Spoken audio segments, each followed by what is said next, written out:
exemplo prático, né? Paciente onde a gente começa na anamnese, quando a gente vai para a queixa principal, eu estou desatento, eu estou sem foco. Então, a gente já espera mais ou menos o que é que ele vai né, destrinchar, né? Na história, na HDA, na história da doença atual. Então, a gente deixa o paciente, a gente precisa deixar o paciente falar. Deixa ele falar livremente. É ali que você está fazendo o exame mental, né? E a gente tem que estar atento a tudo. Então, ele vem com a queixa, escutamos, aí a gente vai para os antecedentes, faz a curva de vida da pessoa. A gente sabe que é um transtorno neurobiológico que é iniciado na infância. E aí, às vezes, a gente pega algo que não existia na infância, né? Então, não bate muito.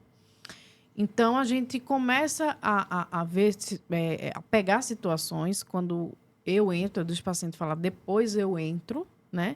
E eu começo a perguntar para a gente ver se tem fatores ali que estão atrapalhando, né? Ou se aquele paciente está induzindo, né? Querendo induzir o diagnóstico.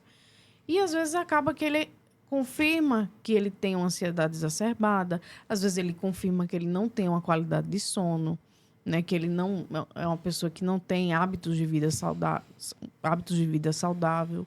Então, assim, tudo isso interfere.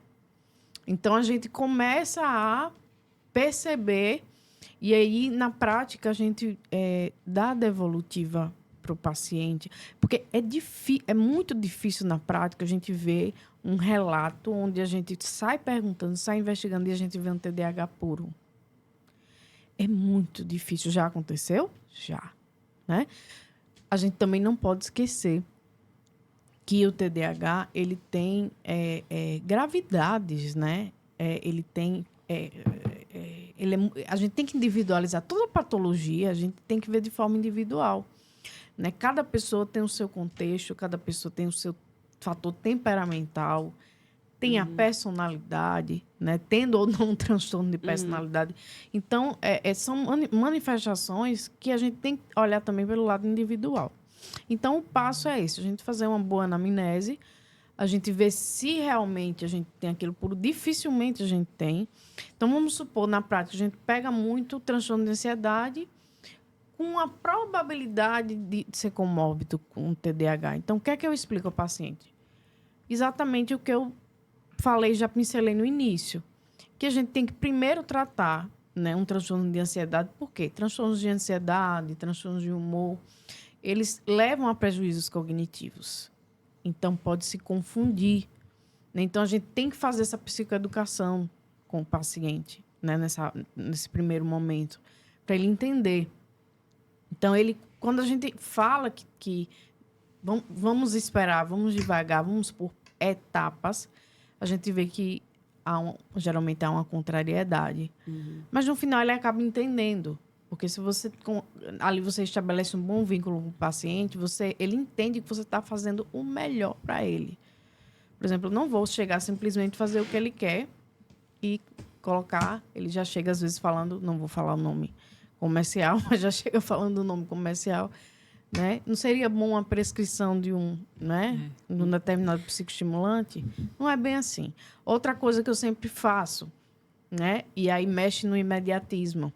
Se eu for introduzir um psicoestimulante, se eu fechar o diagnóstico, o que é que acontece? Eu vou pedir, né, pelo menos um eletrocardiograma. Eu preciso saber se esse paciente tem uma doença cardiovascular por conta dos efeitos colaterais, né? Então, eu tenho todo esse cuidado. Aí o paciente, ainda vou ter que fazer um exame? Vai. Então, a gente tem que se posicionar dessa forma. Pelo menos Nós somos assim. um corpo, né? É assim que a gente funciona. Porque depois é uma responsabilidade muito grande, né? Então, a gente trabalha, infelizmente, nesse contexto do TDAH, tem muita contrariedade.